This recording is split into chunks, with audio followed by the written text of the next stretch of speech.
முதல்வரின் உத்தரவை மீறி ஏதோ ஒரு சக்தி அருணை காப்பாற்றுகிறது. காரப்பாக்கத்திலே 65,836 சதுர அடி நிலம் இருக்கிறது. கிட்டத்தட்ட 10-12 வருஷமாக லிட்டிகேஷனில் இருக்க ப்ராப்பர்ட்டி.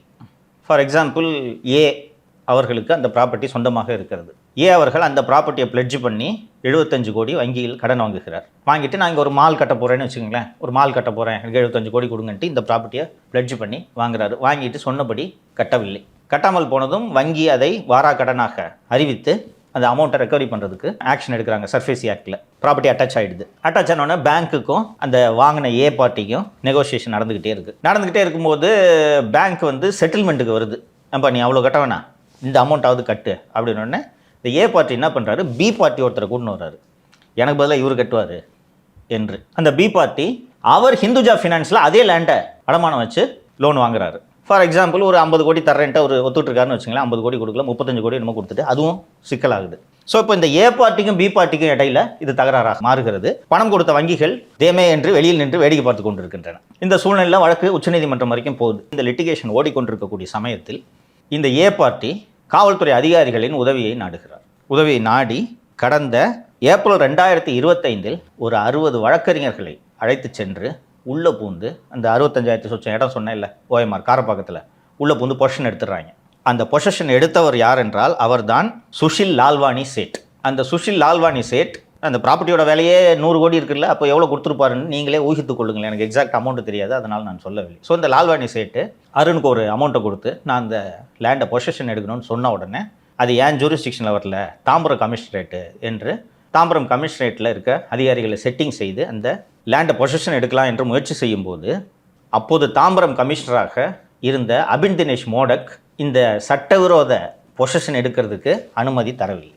அனுமதி தராமல் திருப்பி ஐஸ்கிரீம்கிட்ட போய் லால்வானி முறையிட்டதும், நான் சொல்கிறால போய் பாரு, கமிஷனரை மாற்றிட்டு பொசிஷன் எடுத்துக்கலாம் என்று சொன்னதும் அபின் தினேஷ் மோடக் திடீரென்று தாம்பரத்திலிருந்து மாற்றப்பட்டார். உங்களுக்கு ஞாபகம் இருக்கும், அபின் தினேஷ் மோடக் தாம்பரம் கமிஷனர் இருந்த வரைக்கும் நமக்கு வீட்டில் பிரச்சனை இல்லாமல் இருந்துச்சு. போன பிறகு பிரச்சனை தொடங்கி மாற்றப்பட்டு வேறு அதிகாரி வந்ததும் லேண்டு பொசிஷன் எடுத்துடுறாரு. இந்த அபின் தினேஷ் மோடக்குக்கு லால்வானி சேட்டு யார் என்பது நன்றாக தெரியும்.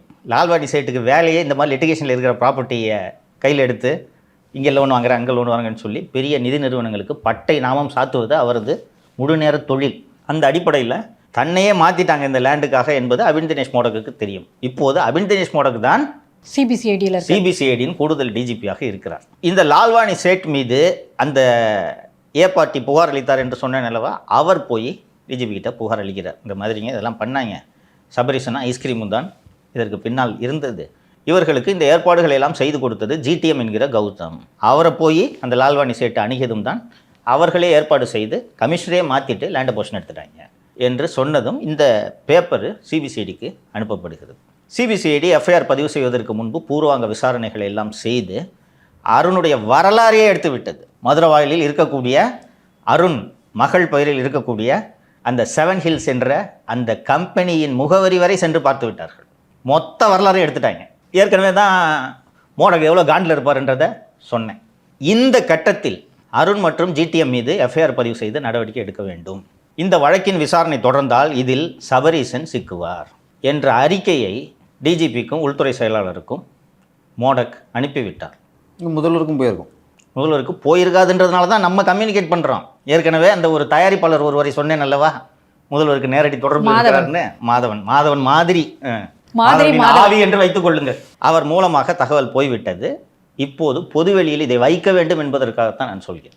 சரியா? முதல்வர் சபரிசன் மேலேயோ அருண் மேலேயோ ஜிடிஎம் மேலேயோ லால்வானி சேட்டு மேலேயோ எஃப்ஐஆர் போடுவதை நிச்சயமாக நோ என்று சொல்லப்போவதில்லை, தடை செய்ய போவதும் இல்லை. சட்டப்படி தப்பு பண்ணியிருந்தாங்கன்னா எடுங்க என்று தான் அவர் உத்தரவிட்டிருக்கிறார்.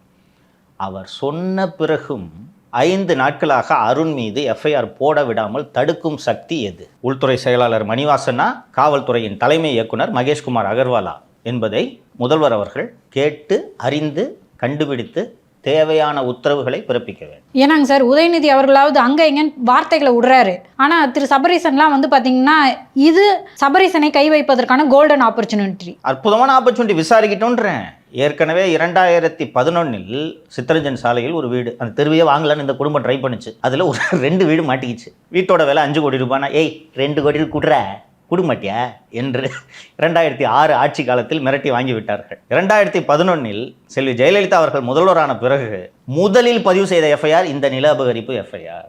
எங்கேயோ வெளிநாடு போயிருந்தார் என்று நினைக்கிறேன் மு.க. ஸ்டாலின். மருமகனை தொடுகிறார்கள் என்றதும் நேராக அவர் சென்றது டிஜிபி ஆஃபீஸ்க்கு. DGP arrest me. Accused DGP என்னைக்கிட்ட அரெஸ்ட் பண்ணியிருக்காரு? இன்ஸ்பெக்டர் தானே அரெஸ்ட் பண்ணுவார். எஃப்ஐஆர் போட்டு தேனம்பேட்டை இன்ஸ்பெக்டர் தானே நீங்கள் போய் சரண்டர் ஆகணும். டிஜிபிட்ட போய் டிஜிபி அரெஸ்ட் மீ. அதற்குள் அந்த வீட்டின் உரிமையாளரை பார்த்து, ஏன்பா உனக்கு 2 கோடி தானே கம்மியாக கொடுத்தேன், 4 கோடியாக வச்சுக்கண்டா, வாபஸ் வாங்கியா என்றதும் அவரும் புகாரை வாபஸ் வாங்கி விட்டார். அந்த இருவருக்கும் இடையே சமரசமானதன் அடிப்படையில் சென்னை உயர்நீதிமன்றம் இந்த எஃப்ஐஆரை ரத்து செய்தது. சரியா? ஸோ இது போல லட்டு போல சபரீசன் மீது ஒரு புகார் கிடைக்கும்போது எதற்காக முதல்வர் அதை நடவடிக்கை எடுக்காதீர்கள் என்று சொல்ல வேண்டும்? ஸோ ஒரு வாரமாக சிபிசிஐடி எல்லா விசாரணைகளையும் முடித்து விட்டது. மொத்த ஆவணங்களையும் திரட்டி விட்டார்கள். எல்லா தரவுகளும் வந்து விட்டன. எஃப்ஐஆர் போடணும்னு சொன்னால் எந்த சக்தி எஃப்ஐஆர் போட விடாமல் தடுக்கிறது? எஃப்ஐஆர் அருண் மீதும் ஜிடிஎம் மீதும் லால்வானி சேட்டு மீதும் எஃப்ஐஆர் போட விடாமல் தடுப்பதற்கு 2 காரணங்கள் இருக்க முடியும். ஒன்று, அருண் மீது இருக்கும் பாசமாக இருக்கும், அல்லது அருண் கொடுத்த பணம் காரணமாக இருக்கும். இது 2 தானப்பா இருக்க முடியும். வேறு என்ன இருக்க முடியும்? ஒரு சட்டவிரோத செயல் நடந்திருக்கு, அதுக்கு எஃப்ஐஆர் போடியானா ஒரு வாரமாக என்ன பண்ணிட்டுருக்கீங்க நீங்கள்?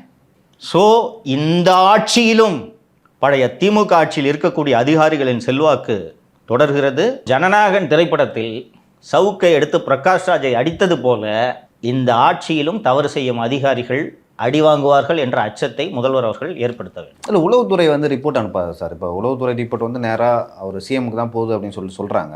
அப்போ அஸ்ரா கார்க் அவர்கள் தான் உளவுத்துறையின் தலைவராக இருக்கார். அவர் வந்து ரிப்போர்ட் அனுப்ப மாட்டாரா, இல்லை அவருமே மறைக்கிறாரா? அவர் ஏன்பா மறைக்கணும்?